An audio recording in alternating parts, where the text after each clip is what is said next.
Today on the show, I have the pleasure of speaking with Mike Reid. Mike is a top bloke and he's also the co-director of Key Person of Influence Australia, which is acknowledged as the world's leading personal brand accelerator by Huffington Post. Since joining the company as a university graduate to begin making a name of himself as co-director at the age of 25, Mike quickly established himself as an ability to run successful, large promotional campaigns that has brought millions of dollars through the door.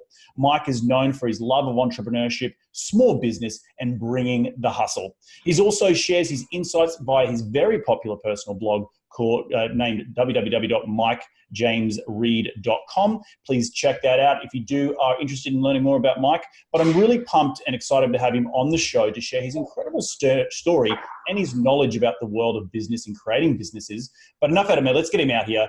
G'day, Mike. Welcome to the show. How are you doing today, mate? G'day, Reid. I'm very well. Thanks for having me on. Mate, my pleasure. We met a few weeks ago, or probably about a month ago now, at a little entrepreneurial dinner in Los Angeles, sunny California, where I live. You are now sitting halfway across the world, or at the top in North America. But what I was shocked to find that you are the co-director of KPI, which is a program I've talked a lot about on this show. I've never been in the program, but I do pick up what you guys put down. So really excited to have you on the show today to talk a little bit about that. But before we do you want to just rewind the clock a little bit and tell to listeners a little bit about your story and how you got started in the space and really what makes you tick? Yeah, cool. So I met my now business partners, Glenn Carlson and Daniel Priestley, about 7 years ago when they were launching this business we call Key Person of Influence, or our company brand is called Dent.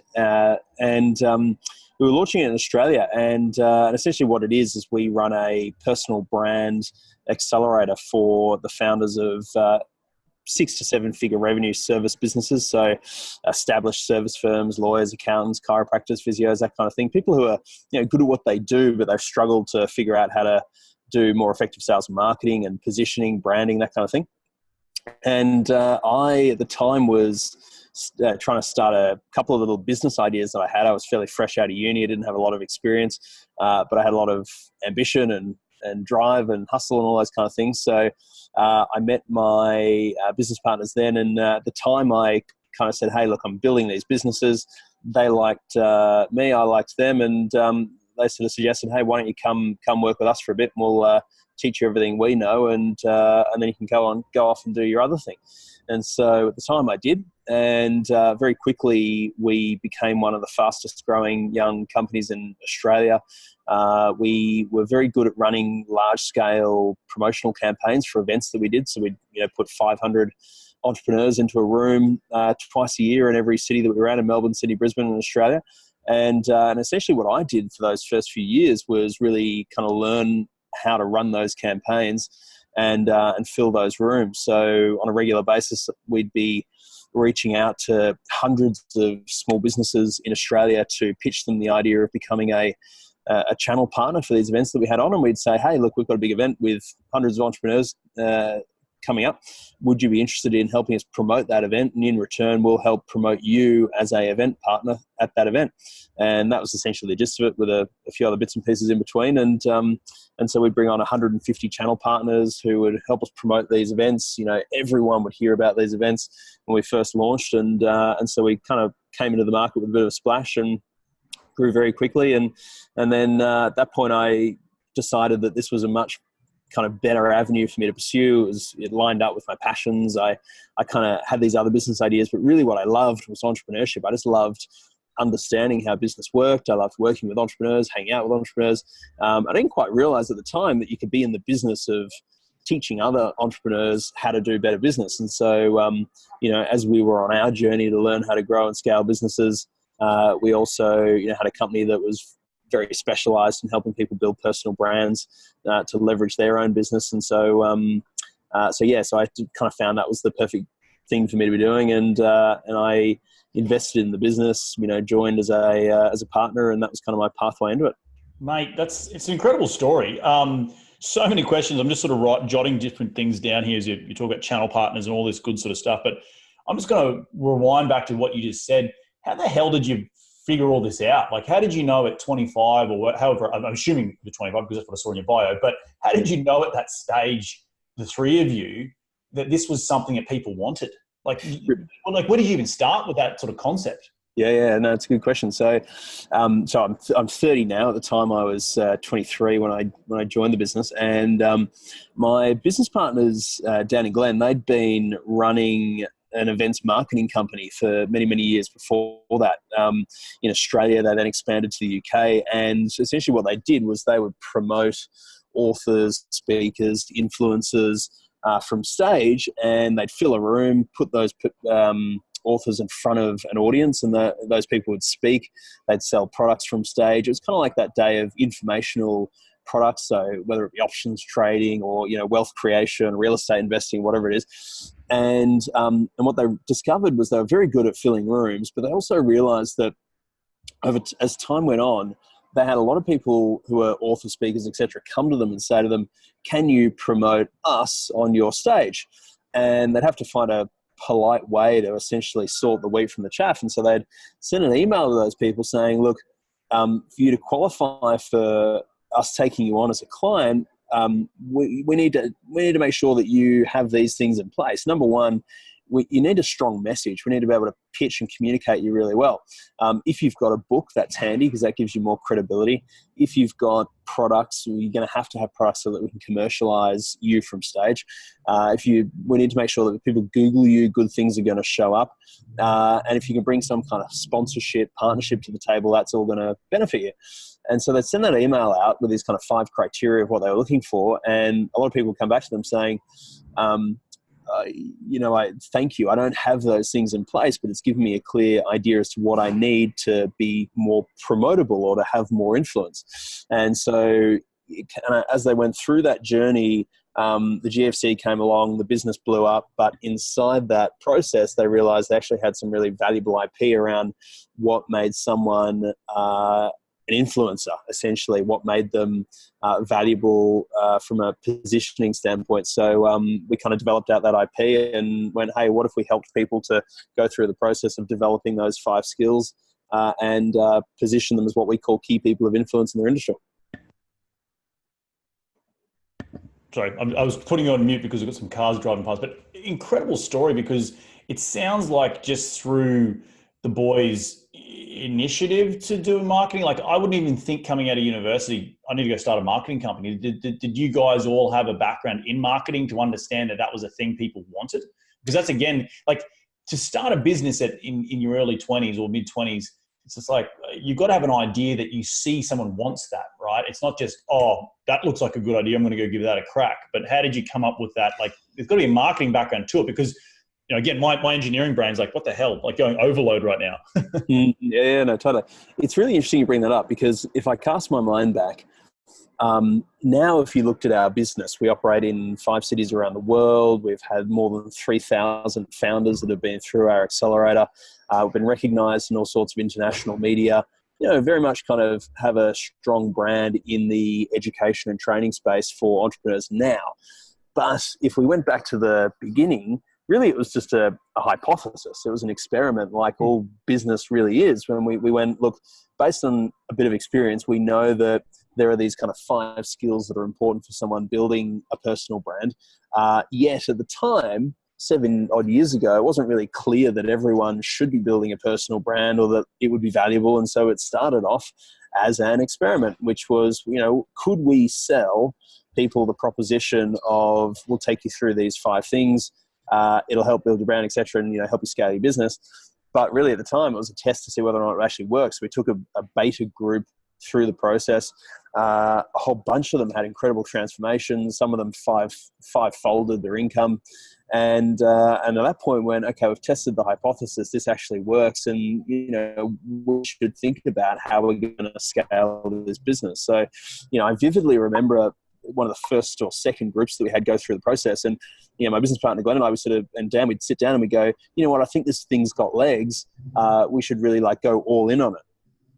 Because at the time it was like, yeah, well, we'll see whether or not this works. But like many other things they'd done before that, and I didn't have as much business experience as them, but everything was really just an experiment to see would this work. And they did many other ventures before we kind of came to this one, and had some longevity for 7 odd years. So it's easy to say now, but in sort of retrospect, if you go back, it's like, well, really we just kind of tested the market, it worked, and then we figured out how to scale it from there. It's fascinating because one of the big things that anyone comes across when you start a business is credibility, right? And not having a ton of it, being young guys, that would also have been a pretty big challenge to say, hey, to these businesses that are earning 6-7 figures revenue, lawyers, mentioned chiropractors. How did you get over that hurdle of saying, we've got something here that you need in order to make your business, have an ROI on this quote unquote education platform that you're going to invest in as the business owner to then go off and expand your business even more? Like, how do you cross that hurdle at the beginning? So the way we sold the program was we would run a group session where we'd run a big event, and then after that we'd have a whole bunch of people come to some small group sessions, and we'd take them through a process, and we'd introduce the program to them then. And Reid, I can't tell you how many times in those meetings we'd sit around with 6 to 8 business owners who are all at 30s, 40s, 50s, 60s in age group. And the objection that would come up in the conversation towards the end as we'd go through questions was, how old are you guys? And that would regularly come up as a question or an objection as to why they would join and sign up to this program. And as we said to them at the time, and as I'd say the same thing now, that what they were buying wasn't us. And I think this is really important for any entrepreneur to get, especially when you're in the advice business or the consulting business. If you build a product that's built around your own personal advice and exertion, it really handcuffs you to the business. It doesn't allow you to be able to scale very effectively. And so from the outset, we had a faculty of mentors that our clients worked with that were all, our senior by many, many years, and also by experience. So we brought in the best of the best in pitching. We brought in Australia's #1 small business author, Andrew Griffiths, who'd already written 12 best-selling books. We brought in a product mentor that was one of the global partners for a company that had raised the valuations of their clients' businesses by more than $1 billion through productizing and product extending their clients' businesses.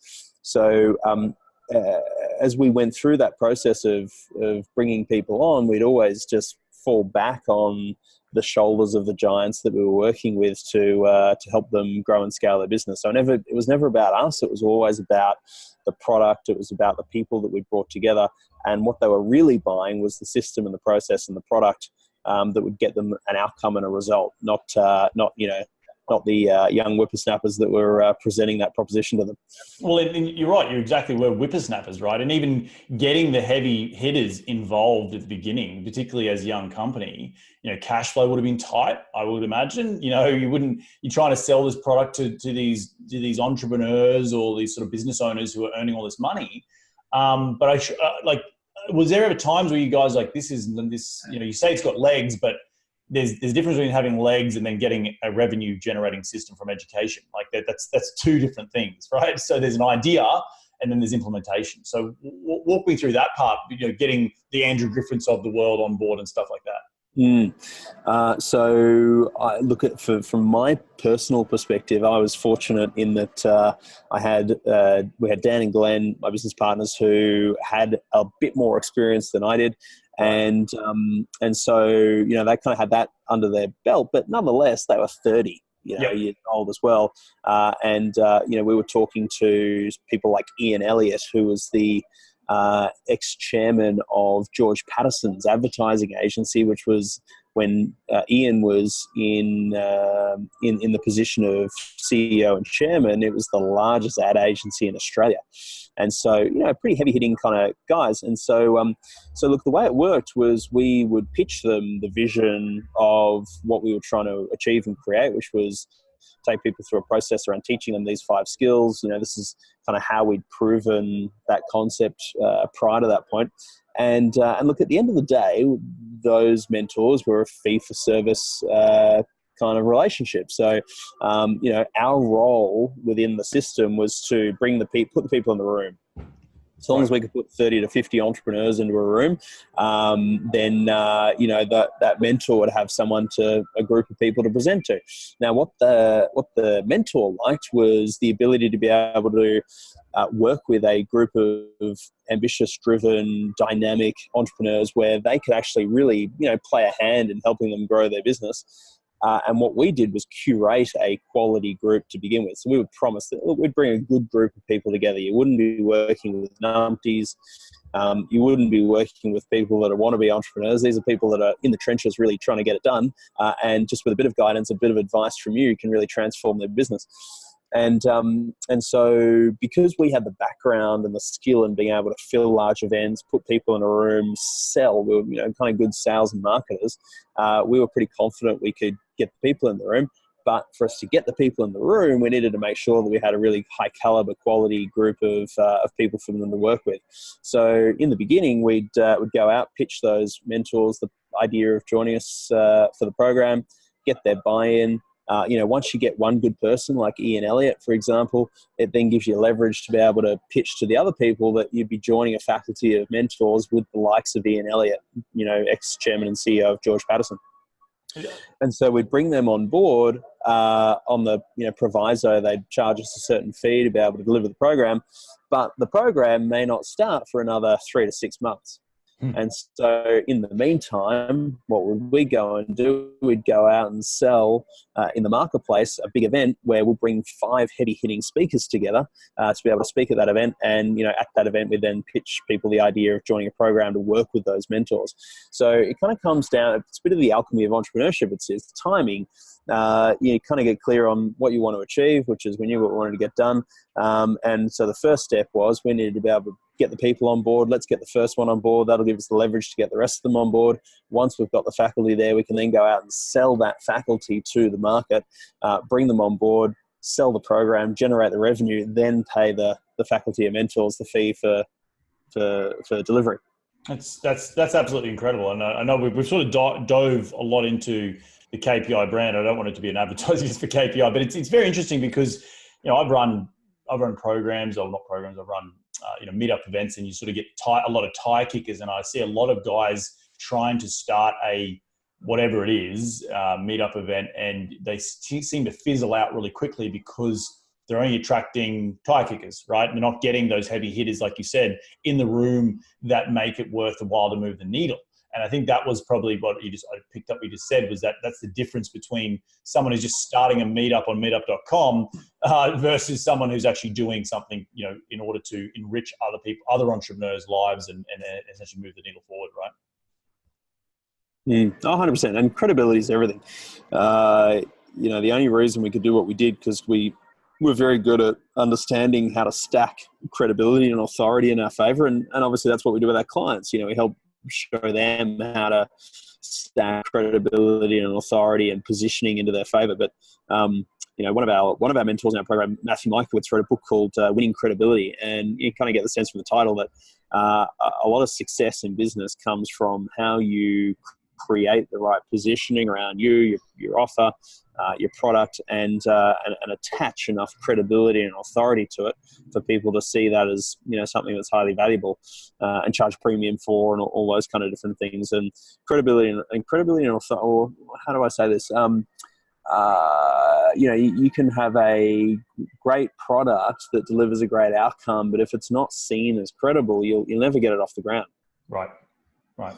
And that was kind of the way we looked at our product. The most important part was credibility of those mentors, and then the rest of it would, flow on from there. So talk me through the importance of building this personal brand, because, it's 2018. There's a lot of social media. Everyone's trying to have one. Everyone's got something to bloody say.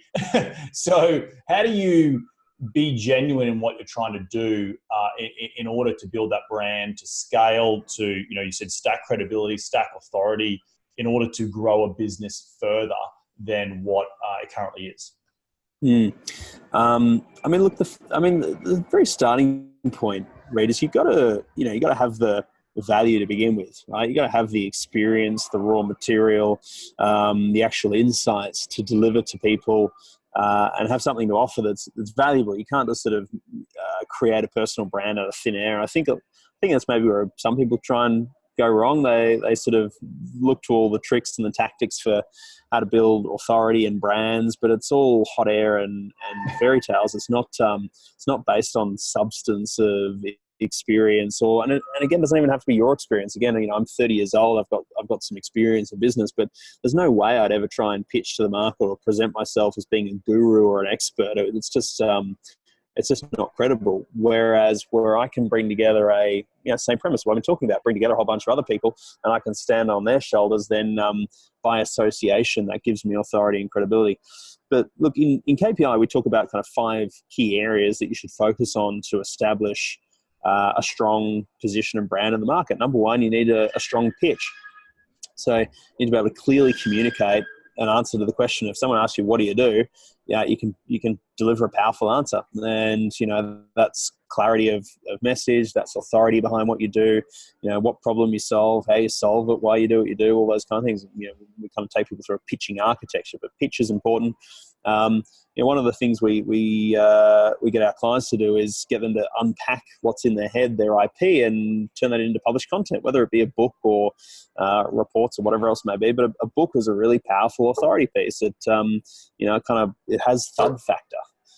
Unlike a lot of digital content, you can give someone a copy of a book at a coffee table or in a meeting, or use that to leverage a partnership. That's going to help catalyze and accelerate credibility really quickly.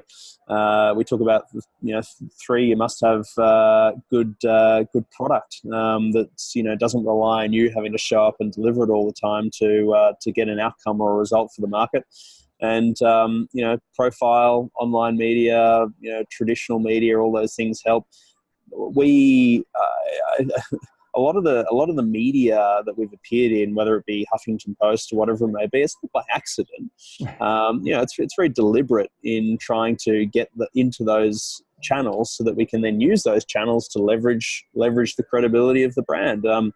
There's a few quotes that are rattling around us being one of the top business accelerators in the world, according to Huffington Post and Inc. and Entrepreneur.com.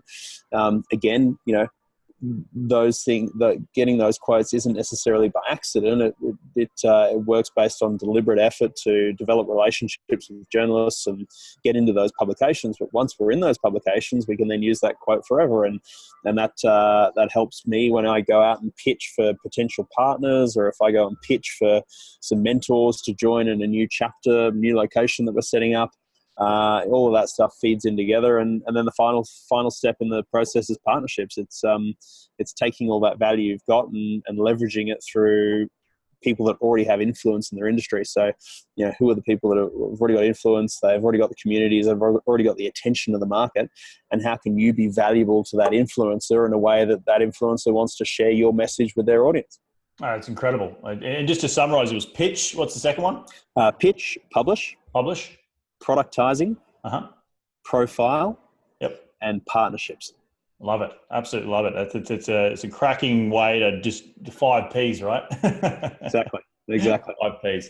Mate, so tell me a little bit more about yourself, because we met a couple of weeks ago earlier in the show, and I know you're on a bit of a sabbatical right now. You're traveling the world. What makes you tick at this point in your life at 30 years of age? And what's the future got hold for you, now that you're having a bit of time off from KPI? No, thank you for asking that question, because that's the question I've really been pondering myself for the last few months, and why I went on sabbatical. So I left Australia feeling, or certainly I decided that I wanted to leave Australia at a point where I was feeling a bit jaded and a bit burnt out. Been, slogging away, building Dent in Australia for 6 or 7 years, and loving it, and very much feeling like it's a kind of in my passion, but not feeling the passion. And I guess I think a lot of people could relate to that. But it's like I knew I was doing the thing that was me, but I just couldn't really get excited about what I was doing. And I'd put a lot of energy and effort into my professional world in my 20s, but probably had neglected some of the personal buckets around love and connection and social and family and adventure and that type of thing. So 30 years old, I decided, right, good time to take a sabbatical. And I'd always wanted to go live overseas.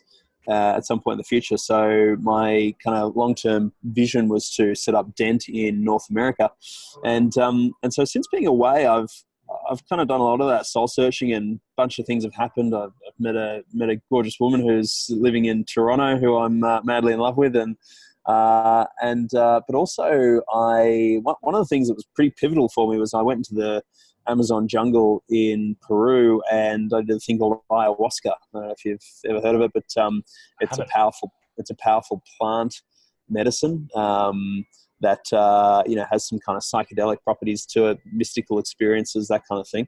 And in the course of doing a few ceremonies of that, I had a real kind of moment of clarity around my calling in life, what I feel called to be doing, mission, purpose, all those type of things. And just for me personally, the thing that came to me was that, look, I feel called for people to lead extraordinary lives.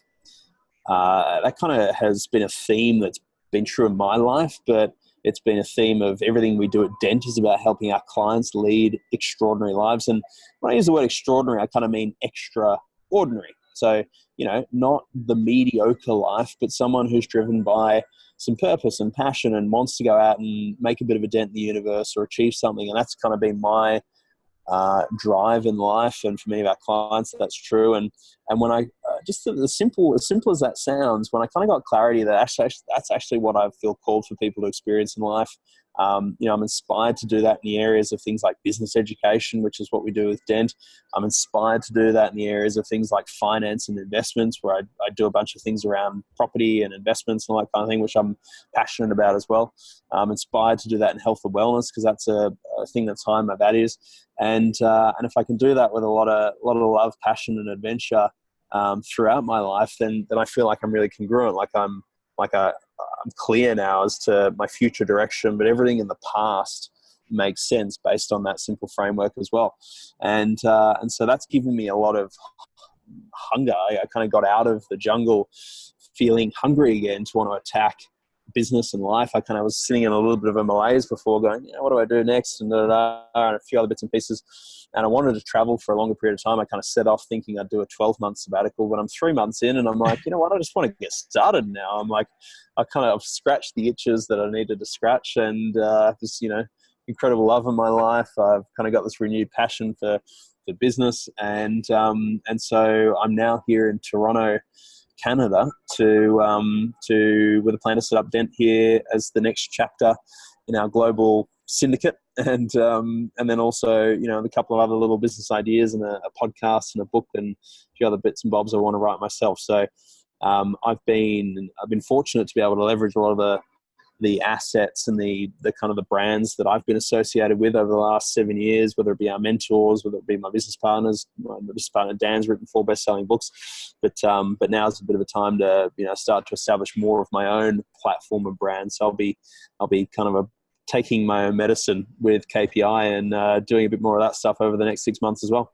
Well, that's incredible that you've gone on a journey to think that you're going to take 12 months off, but the entrepreneurial bug clearly hasn't left the system, right? And there's this whole adage of, we invest in real estate and, or whatever, creating wealth, and, time is the most valuable, asset that you have. And, at the end of the day, I speak to a lot of entrepreneurs who've achieved financial freedom. They're not sitting on the beach, right? They get to the point where there's like, sitting on the beach for 3 months is great, but I want to get back into, want to get my teeth stuck into something, right? And it sounds like that's exactly what you've done. You've sort of had, got the itch there, gone and, addressed that, tip the hat to that area, taking a bit of time off, pressing pause, because I think pressing pause in life is really, really important.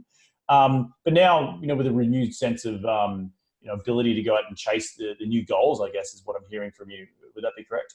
Yeah, mate, 100%. And I think pausing is really important. I don't think I would have found this kind of clarity or this sense of drive again without having cut ties with my previous identity. And, one of the things I've been thinking about a lot and reflecting on is this identity that I had in Australia as, Mike running Dent and all these kind of things. I needed to kind of cut that away, I think, to find more of why is Mike Reid valuable with or without what he's Debt. been doing in Australia and debt. Right. Yeah, exactly. And a journey of figuring that out, just personally being able to step into your own personal power around that and be solid in your own value, I think is really important. I didn't feel solid before. And the other thing I've realized is that, I'm really driven by achievement and growth and love. And a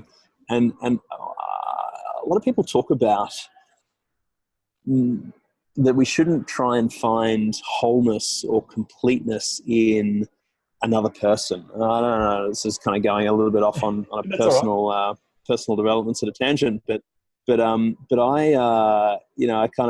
I feel like for me, a strong driver is having kind of that driver of a woman love in my life that kind of powers my ambition and motivation and drive. I just personally, that's something that kind of gives me a lot of focus, juice, and energy.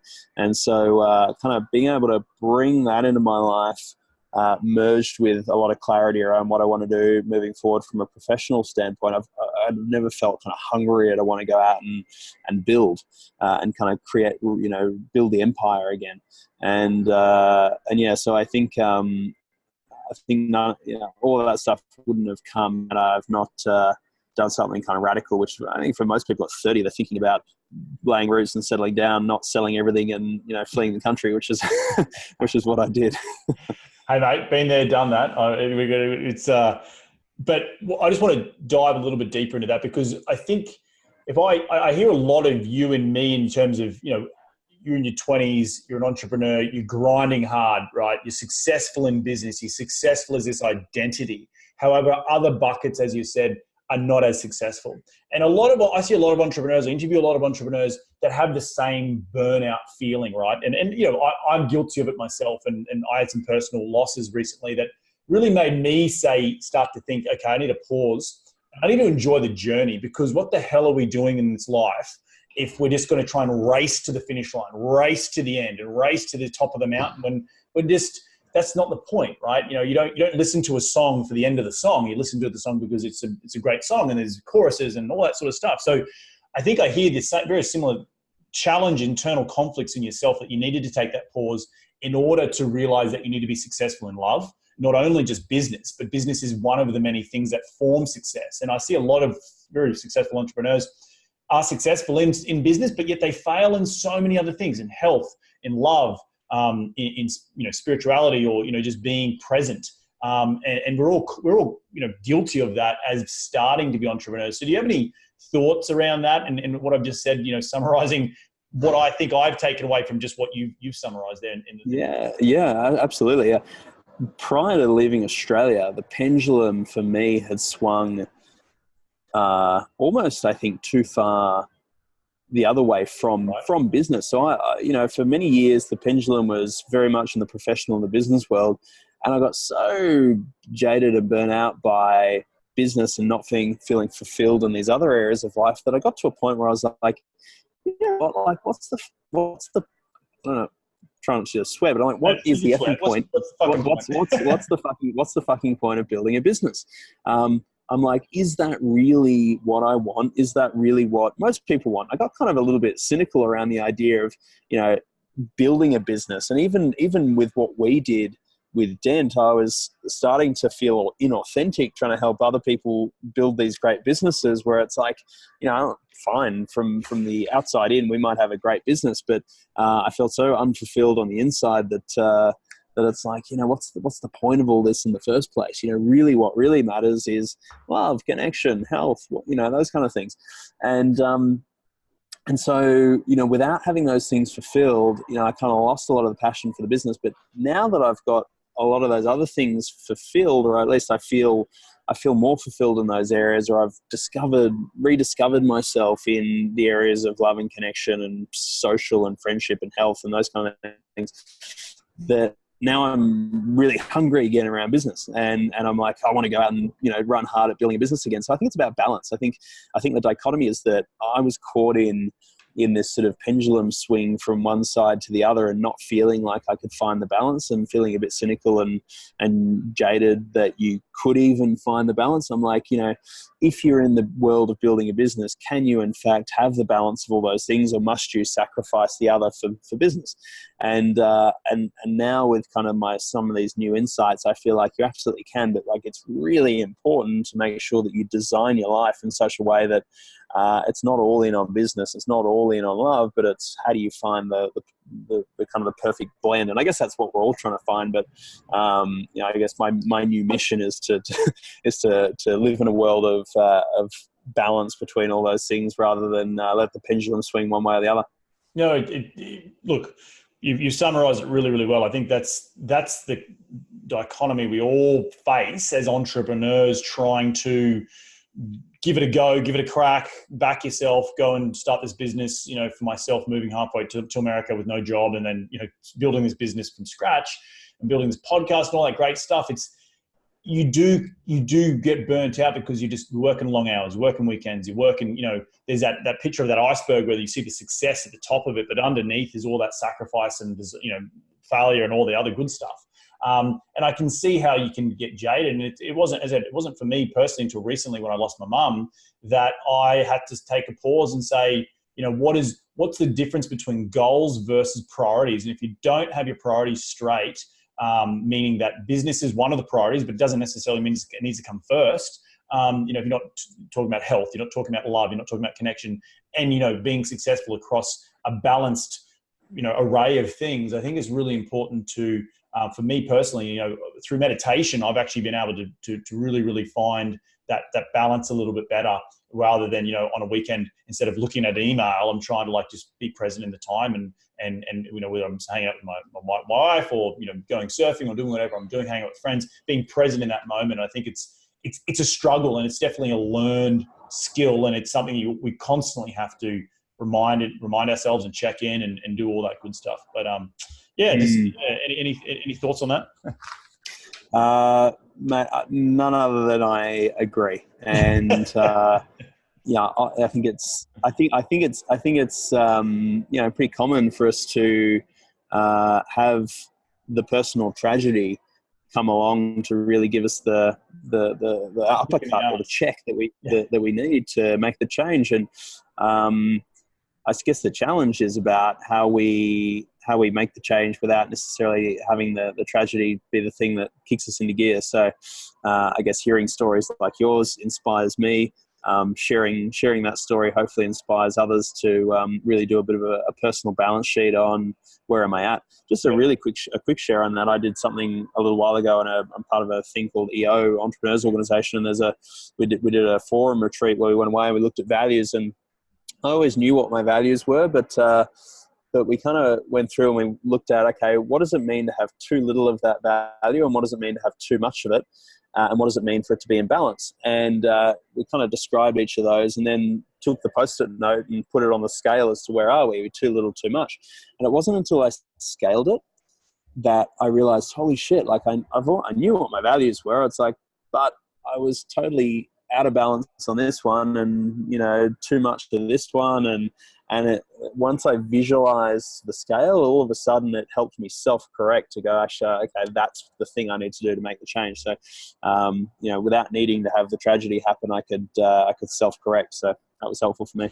You bring up a really good point that, again, tragedy spurs a lot of change and a lot of desire and desire for change, I guess. And it might be whether you're sick of your day job and there's tragedies like life's too short, what the hell am I doing? Or it might be the other way where, I've got to have a check, or as you said, do a check and balances on your personal state of mind. But I think also having the ability to go to, you bring up a really good point, like having others around you, like, the programs that you put on, the KPI programs, the EO programs, where you can check in a little bit and have those retreats in order to press pause. And it's a good way that I've found, masterminding for me is one of the things that I love doing a lot right now with other leaders in the industry, because it's a way to check in, and it's a way to take stock of where we're at right now and make sure, because that we're on the right path, because being an entrepreneur is a bloody lonely thing.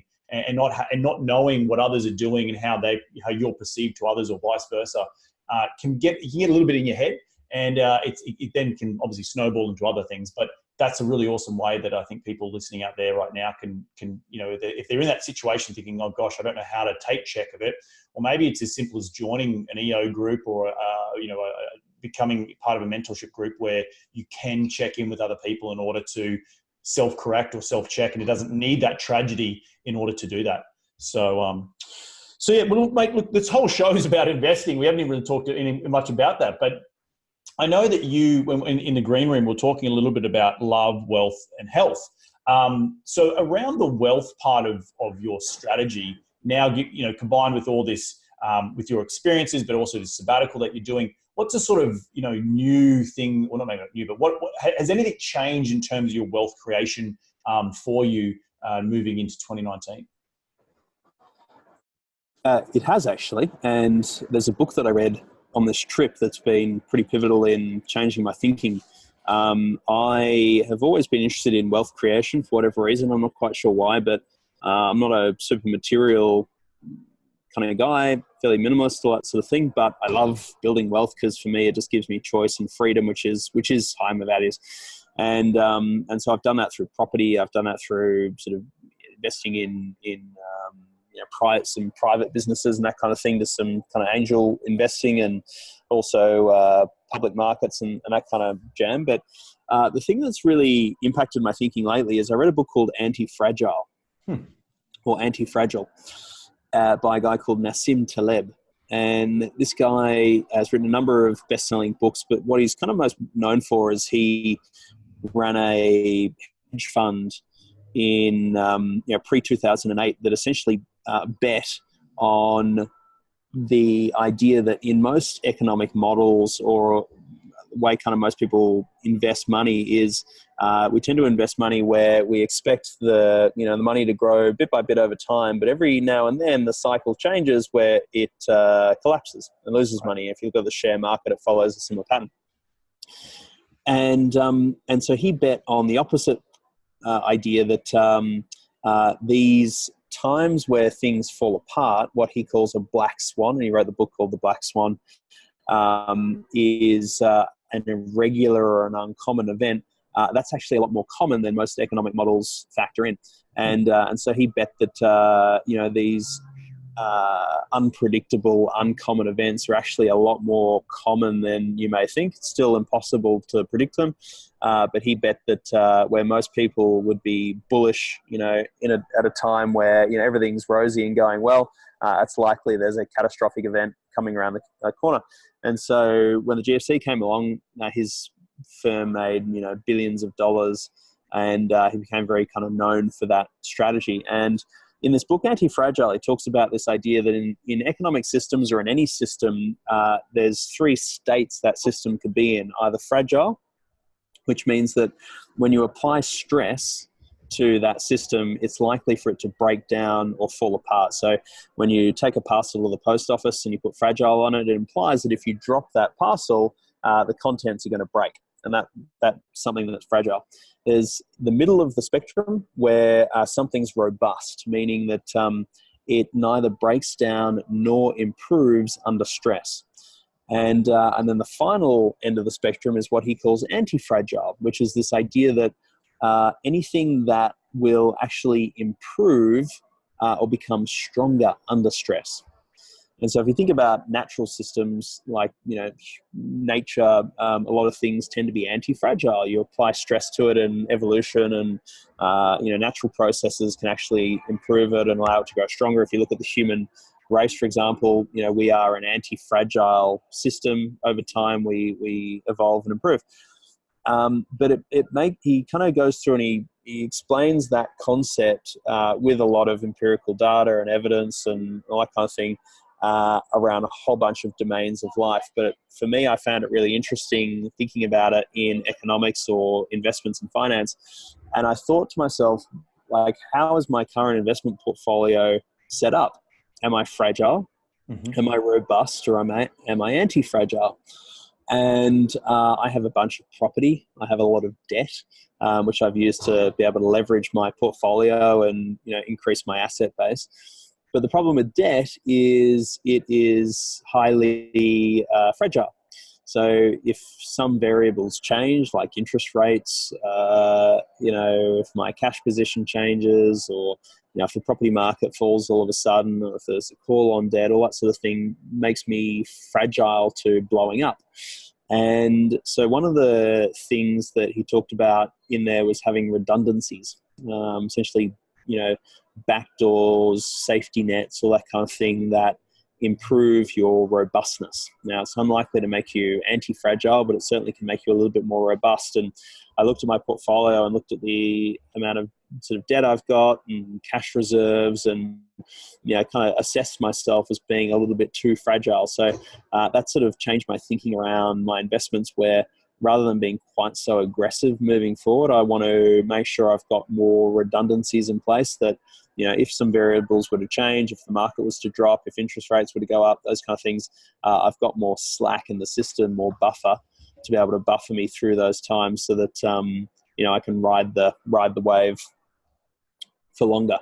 Whereas at the moment, I'm probably sitting in a position where it's like, so long as things are good, I'm good, and it's all growing, it's all going well. But when the market collapses, what level of collapse can I sustain? And that's made me really reassess my cash position, and so I've decided to sell some assets and that kind of thing, just to be able to provide a bit of cash buffer. Interesting. So what on the property side, and I love every Australian I interview, they say property, not real estate. So it's on the real estate side. What are you doing specifically? I hear you when you say, okay, debt can be an issue, but if you fix the debt, the terms on the debt, you take that risk off the table of anything going, bank going insolvent or something like that. So what are you doing specifically? What did you sell in order to more cash? Yeah, so I've got one particular property in the portfolio that's performed pretty poorly over the last 7 or 8 years, and so 10 years actually. So I decided to get that off the books, even though it's not performed so well. It's unlikely to have strong growth prospects moving forward. It's not a great time that property is based in Australia. It's not a great time to be selling in the current market, and for the type of property it's an apartment. Mm-hmm. But for me, I decided that just having that extra cash buffer, that redundancy, to be able to create more robustness in the overall portfolio was important. So would you use that capital to pay down other loans or other debt you have on other properties? I'd sit it in offset and reduce my interest exposure, and just have it there as a buffer for if I needed extra cash for even things like investing and setting up the business here in North America for Dent, and so I'd leave it in offset just to be able to offset some interest costs. It's funny you bring that up, because you talk about fragile, robust, and anti-fragile, and I would think the most fragile thing is moving halfway across the world and taking your profits and starting a business. What's the difference? What in your mind? What do you think is the difference? Because that is pretty high risk. Yeah. Look,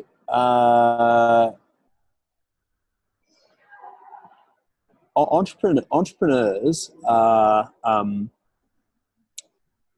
kind of really the source of kind of growth in any economy, right? Because they take on risk. The common perception is that if you're an employee in a stable company with a stable job, you are robust. Mm-hmm. But the problem with that thinking is you're actually pretty fragile, for the reason that most employees, let's say you earn 100K as an employee or 80 grand as an employee, your income graphs where you have a stable straight line of that income. But all of a sudden, if for whatever reason shit was to hit the fan and you were to lose your job, income drops to nil. Whereas let's say me running a business where I have 50 clients each year that are paying me a certain fee, if I lose a couple of clients or a few clients or that kind of thing, the whole system doesn't collapse. It doesn't blow up. And so kind of the counterintuitive thinking is that as an entrepreneur, when you've got many income streams through many clients, you actually are more robust than if you're, an employee in a stable job, with a stable company and all those kind of things, because one unpredictable event can actually send your income to zero. Yep. So that's exactly. No, you bring up a very good point, because that's exactly what I do in commercial real estate. I buy multifamily large apartments. I buy 200-300 at a time. And the risk is that, well, if one or two tenants move out, it's not that risky because I can spread the risk across many apartments. Like you're developing a business, but also the fact you've got the blueprint there, right? You've got the brand, you've done the hard work. It's replicable. You can replicate it in a new country, and that reduces a significant amount of risk, given that you've also got a very global brand, that you can pick it up and start building the business in North America quite easily. So unlike, I'm just going to try this and I don't know what the hell Dent is and I don't know what the hell KPI is, but I'm going to give it a crack, right? Yeah, exactly, right? We've got a proven track record and all those kind of things. But I suppose intuitively I was doing this, but I didn't have a way to term it previously, which was, all the while I've been building Dent as one of the kind of avenues of my wealth creation strategy. I'd also been investing in public equities. I'd been investing in real estate. And so all of those things from a sort of a kind of an income and a wealth perspective provided redundancies where, had Dent fallen apart or collapsed or whatever it may be, I've got redundancies and backup with those other income generating assets. So you've got diversification, right? That's exactly right. And so, you could think about it as diversification, redundancies, all those kind of things. But that was just one idea that kind of really got me thinking differently about also in relationships. How do I make my relationship anti-fragile as opposed to just robust or even fragile? I think for a lot of people, whether it be friendships or relationships, one kind of catastrophic event hits a relationship and things can really fall apart. Whereas it's a novel or an interesting idea to explore, a thought experiment where, what if negative events actually made us stronger, and these stresses actually improved the relationship or it improved the business, or how do I create that culture within the team where we have an anti-fragile culture? That is, every time a negative event or a stressor comes along, it doesn't make us more fragile as a culture, as a team. It actually makes us stronger and improves the system. And so, that's a cultural norm that I could establish inside the business. And so just the kind of the concept of those three ends of the spectrum, the fragile to anti-fragile, just gave me a really kind of powerful framework to think about investments, but, business and other things more generally as well. Awesome, mate. Well, look, I know we've been talking for nearly an hour. I would I'm having, Laura needs to cut that out. I could continue to talk to you for the next 3 hours, but I want to be very conscious of your time. So one of my last questions for you is, what's the future hold in 2019? What's happening? Are you moving to North America? You're shacking up with this girl, and what's happening? So I am. I'm in Toronto now. I'm looking outside, and as an Australian in Toronto in mid-November, it's a bit disconcerting and exciting to see that the roof I'm looking at outside is now covered in white. So it's dumping with snow here. But I'm here. My plan is to set up a chapter for Dent in Toronto, Canada, and that'll be happening in kind of mid-2019. In the meantime, I've got a podcast of my own that I'm launching early next year called the Dichotomy Podcast, which is all about exploring life's dichotomies. So, I kind of mentioned that word dichotomy earlier on, which is, feeling torn or pulled in opposing directions over different decisions or things in life. I'm really fascinated by that topic and that idea. I felt, like I sat in my own dichotomy, over the last couple of years. And so I'm interested to have conversations with people around how they have navigated the great dichotomies of their own life. And so that'll be a project that I'll be launching early next year. And then there's been another business idea that I've had in the meantime. So I've kind of got a few irons in the fire that I'm wanting to get off the ground, but Dent's the kind of the main thing, which I'm excited to be launching next year. Awesome stuff, mate. Well, where can people reach you if they want to continue the conversation? They want to be in your sphere. They want to just, touch and feel you and want to be a bit more around you. Where can they go right now? So probably simplest thing to do is just Google Mike James Reid, R-E-I-D, and you'll see my blog pops up there, and then LinkedIn, Instagram, all that kind of the usual socials. So it's probably the best way. And feel free to follow me on Instagram or add me on Facebook, and that's the best way to reach out. Awesome, man. Well, I want to thank you so much for taking some time out of your day to jump on the show. Some of the big takeaways, I think, just talking with you, for me personally, is just understanding that the human potential and understanding what we've all got to give as entrepreneurs. And I love talking to you about the whole dichotomy, as you just said, about the being torn and how you have to press pause in your life, and you're currently on a sabbatical. And I happened to chance meet you, and I'd already, picked up the KPI book, and it was just awesome that I got to meet one of the founders. And now, but even you being a founder of that company, you needed more meaning in your life, and you needed more direction. And because you were jaded and the dichotomy had been pulled apart, and what do I do? And, I have other buckets I need to fill in my life. It's definitely something that I can resonate with. And I'm sure a lot of people listening to this show can resonate with, because we're always trying to spin the wheels and move the shit forward, but sometimes you're moving it in ineffective ways, and because you are neglecting some parts of your life. I think that was one of the biggest takeaways. And I love the word channel partner. I think I'll have to hire you guys if I ever do I didn't get into asking questions on how you get bums and seats in a conference, but it sounds like you guys have got that formula down pat. So I'll have to pick your brain in the future when I get a conference. But mate, did I leave anything out? Mate, I think that's it. It's been a fun conversation. Thanks for stimulating thought. Mate, my pleasure. Well, mate, enjoy the rest of your week. Enjoy Toronto, and we'll catch up soon. Sounds good, mate. Really good to talk. Thanks, Reid. Well, there you have it. Another cracking episode jam-packed with some incredible advice. And if you have any questions for Mike, please head over to mikejamesreid.com. He will be able to point you in the right direction. Now, remember, thank you again for taking some time out of the day to tune in, to continue to grow your financial IQ. Even though we didn't talk a lot about financials on today's show, we talked a little bit more about the dichotomies of being an investor and an entrepreneur and all those things, and how we've got to always try to strive towards balance. If you do like this show, please give us a like on Facebook, or you can leave us a review on iTunes as well. We're going to do this all again next week, so take care, be safe, and remember, happy investing.